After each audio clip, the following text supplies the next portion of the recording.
कभी अश्क कभी गम, कभी जहर पिया जाता है, जब कभी जाके जमाने में दिया जाता है। ये मिला मुझको मोहब्बत का सिला, ये मिला मुझको मोहब्बत का सिला, बेवफा कह के मेरा नाम लिया जाता है।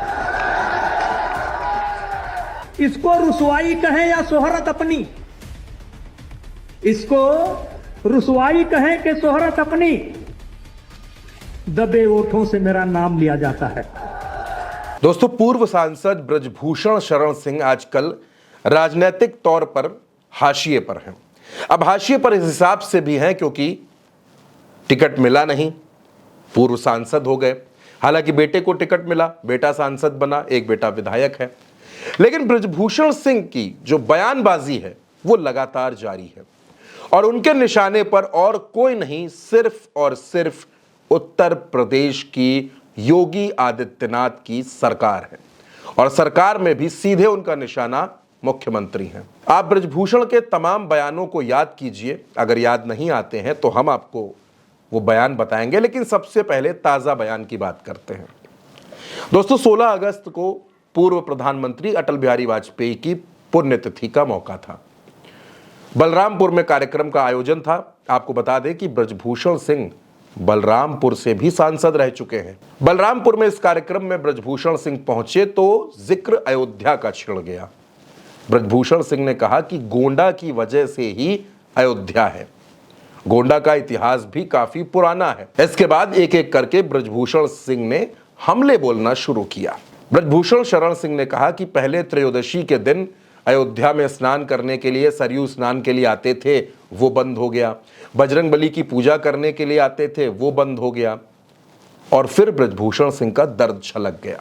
उन्होंने कहा कि अयोध्या में राम मंदिर के प्राण प्रतिष्ठा कार्यक्रम में हमको नहीं बुलाया गया, लेकिन हमने कुछ नहीं कहा। मंदिर उद्घाटन में हम लोगों का न्योता नहीं आया। चलिए आप मत भेजिए न्योता, तेरस बंद करा दिया आपने। हम जल चढ़ाने जाते थे, आपने बंद करा दिया। चलिए आपको मुबारक। हम हनुमान जी का दर्शन करने जाते थे, आपने वो भी बंद करा दिया। आपको मुबारक, आप हमें फेंकते रहो, लेकिन हम अयोध्या को अपना मानते रहेंगे, क्योंकि अयोध्या अगर है तो गोनर्थ की धरती के कारण है। अब ये निशाना किस पर है, और सबसे बड़ी बात है कि आखिर ब्रजभूषण सिंह किसके कहने पर ये निशाने साध रहे हैं। दोस्तों, आपको याद होगा चुनाव के दौरान ब्रजभूषण सिंह ने यह कहा था कि मेरे नेता मोदी हैं, योगी नहीं। मेरे नेता मोदी हैं, योगी मुख्यमंत्री हैं, ये उनका बयान था। पर मोदी जी अभी भी आपके नेता हैं।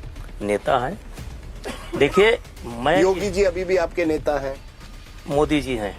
मोदी जी हैं, हाँ, अभी भी आपके। हाँ, योगी जी बस जो मन लगाना वो लगा लीजिए, अब विवाद में मत फंसाइए मुझको। बुलडोजर एक्शन पर भी ब्रजभूषण सिंह ने सवाल खड़े किए थे। दोस्तों, बुलडोजर एक्शन को उन्होंने गलत बताया था। मैंने सार्वजनिक मंच से बोला था कि बुलडोजर नीति का मैं विरोधी हूँ।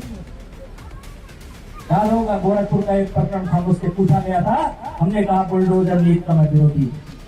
घर बड़े मुश्किल से मिलता है। मेरे भाइयों, ब्रजभूषण सिंह ये ऐसा व्यक्ति है जो आपके दुख और दर्द को समझता है, और इसीलिए मैंने कहा था घर बड़ी मुश्किल से बनता है। उसकी नाराजगी भी मैं झेल रहा हूं, लेकिन कोई बात नहीं।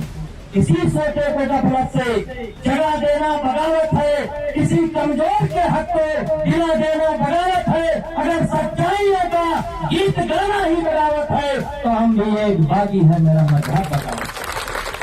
और जब 2024 में चुनावी नतीजे आए, उत्तर प्रदेश में 33 सीटों पर भारतीय जनता पार्टी को जीत मिली, तो ब्रजभूषण सिंह ने कहा कि अगर मैंने नतीजों का आकलन कर दिया तो कुछ लोगों को बहुत खराब लग जाएगा, इसलिए मैं कुछ नहीं कहूंगा। चुनाव क्यों हारे, क्यों नहीं हारे, ये आकलन करने का काम बड़े नेताओं का है। इन सब बयानों के बीच ब्रजभूषण सिंह से पूछा गया कि क्या उत्तर प्रदेश में जो हलचल चल रही है उसके बारे में आप क्या कहेंगे। ब्रजभूषण सिंह ने कहा कि भारतीय जनता पार्टी अब मुझे कोई पद नहीं देगी। बीजेपी की ऐसी कोई मजबूरी नहीं है कि मुझे डिप्टी सीएम बना दे। आखिर अचानक डिप्टी सीएम की बात ब्रजभूषण सिंह क्यों करने लगे। और दोस्तों, हर कोई यह समझना चाहता है कि आखिर ब्रजभूषण सिंह के सिर पर किसका हाथ है। पहलवानों के मामले में उन पर कोई बहुत बड़ी कार्रवाई होती नजर नहीं आई। बीजेपी ने उनसे कोई पल्ला नहीं झाड़ा, सिर्फ उनका टिकट काटकर उनके बेटे को टिकट दे दिया।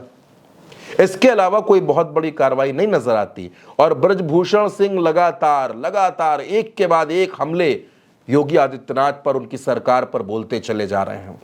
क्या अपने सिर पर बिना किसी का हाथ हुए कोई पूर्व सांसद इस तरह के बयान दे सकता है, और वो भी भारतीय जनता पार्टी में?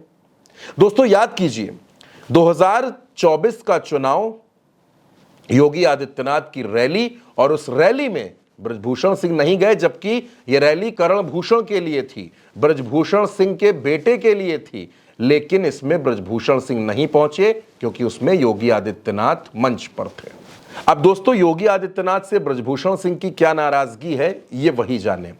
लेकिन यह सवाल फिर वैसे का वैसा खड़ा होता है कि आखिर किसकी शय पर ब्रजभूषण सिंह इस तरह के बयान देते हैं और उन पर किसी तरह का कोई सवाल भी नहीं उठता। लगातार एक के बाद एक ब्रजभूषण सिंह हमले बोलते जाते हैं और उनके बयानों के मायने निकालने की भी कोशिश खूब होती है। और अब वो अयोध्या जहां भारतीय जनता पार्टी चुनाव हार गई, उस अयोध्या पर भी ब्रजभूषण सिंह खुलकर बोल रहे, और उसके बहाने से उनका निशाना वही है जहां उनका निशाना हर बार रहता है।